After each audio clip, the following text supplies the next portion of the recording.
Ayer iba a llevar a mi gato al veterinario y no tienes idea de lo que pasó. Sí te acuerdas de mi gato, ¿no? Es ese gordito, con rayitas, que encontré cuando estaba en secundaria. Ay, me acuerdo de esa secundaria, usábamos un uniforme azul marino, me encantaba el azul marino de esa época.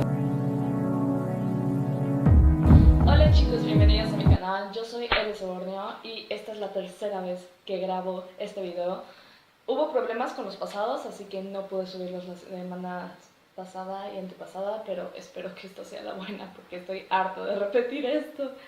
Pero bueno, empecemos. El día de hoy les voy a hacer un resumen de un tema que viene dentro del manual de redacción del profesor Juan Antonio Rosado, igual que el tema del video pasado.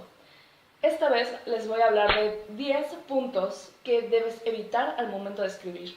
Cuando digo evitar, no me refiero a que sea imperdonable que lo hagas. Hay textos que lo requieren, pero es muy común que la gente abuse de esto, así que hay que tenerlo en cuenta. Punto número 1. Pensar que llenar tu texto de tecnicismos y palabras rimbombantes te va a hacer un buen escritor. Es mucho más complejo utilizar un lenguaje claro y que se entienda a la primera que uno presuntuoso. Si estás escribiendo para estudiantes de medicina, entonces está perfectamente bien que uses tecnicismos que ellos también usan. Pero si tu público meta es el promedio, tienes que utilizar un lenguaje llano que todos puedan entender. Tampoco se recomienda utilizar arcaísmos, es decir, palabras que ya cayeron en desuso, como muchas de las que podemos encontrar en Don Quijote de la Mancha.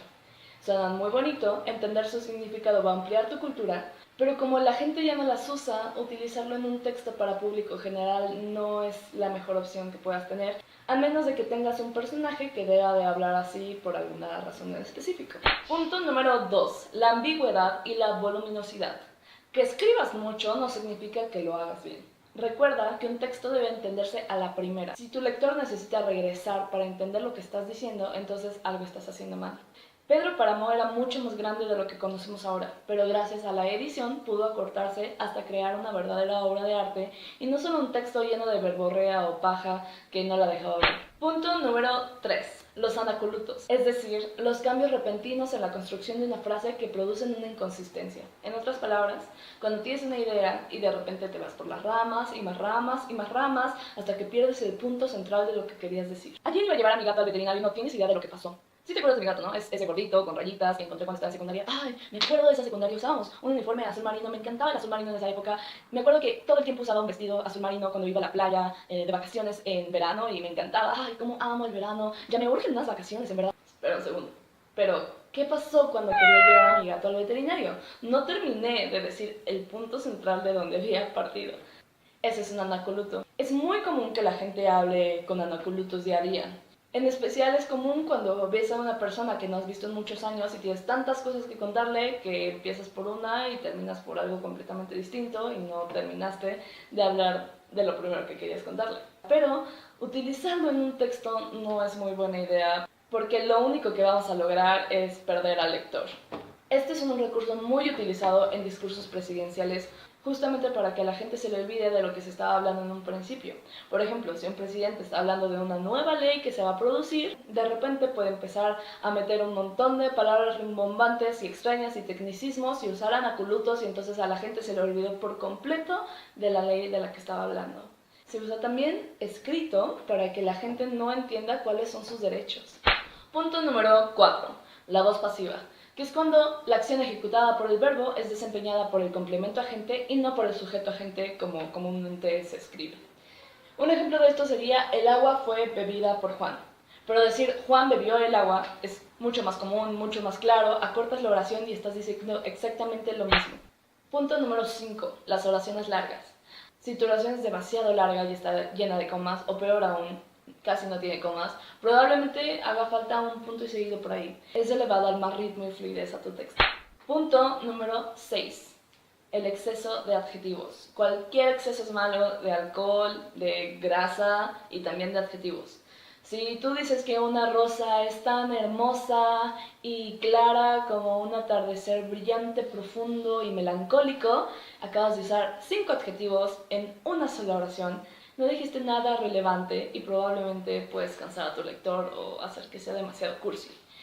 Lo que deberías hacer es buscar un solo adjetivo que fuese el ideal, o incluso describir sin adjetivos. No olvidemos lo que Huidobro decía: si el adjetivo no da vida, mata. Punto número 7. El exceso de figuras retóricas. Con esto pasa exactamente lo mismo que con los adjetivos. Si no es necesario o si no puedes encontrar uno que sea original o que realmente le esté aportando algo a tu texto, entonces mejor evitarlo. Número 8. El exceso de gerundios.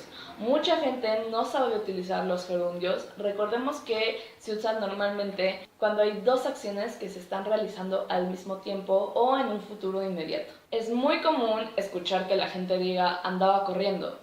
Espera un segundo, ¿andaba o corría? No puedes hacer las dos cosas al mismo tiempo. Punto número 9. Oraciones subordinadas. Que, por lo que, ya que, cuyo, cuya, cuándo, dónde, etc. Todas estas son oraciones subordinadas. Puedes encontrar listas en internet. Recuerda que es muy importante que toda oración tenga un verbo principal. Excederte de oraciones subordinadas puede llegar a producir anacolutos y esto puede cansar mucho al lector. Punto número 10. Las perífrasis verbales. Un ejemplo muy común es cuando la gente dice puedo hacer de comer. El hecho de que hayas hecho de comer ya significa que pudiste hacerlo. Entonces utilizar estas dos palabras juntas no tiene mucho sentido. Simplemente puedes decir hice de comer. Otra sería he de comer. En lugar de eso puedes usar comeré y entonces acortas la oración. Recuerda que puedes llegar a ser mucho más claro si sacas toda la verborrea de tus oraciones. Y toda la verborrea incluye perífrasis verbales.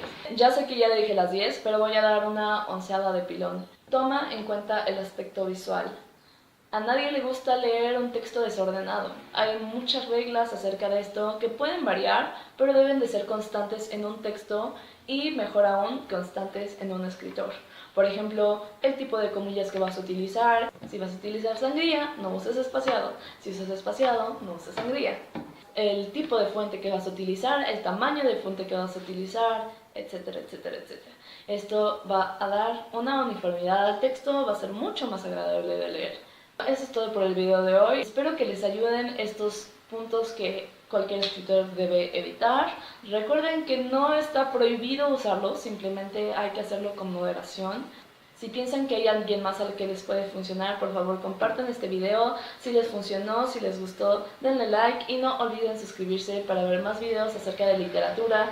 Si tienen algún tema que les gustaría que tratase, por favor déjenlo en los comentarios. Y si tienen algún otro punto que cualquier escritor debería evitar, también déjenlo en los comentarios, por favor. En fin, yo soy LS Borneo y nos veremos en el próximo video.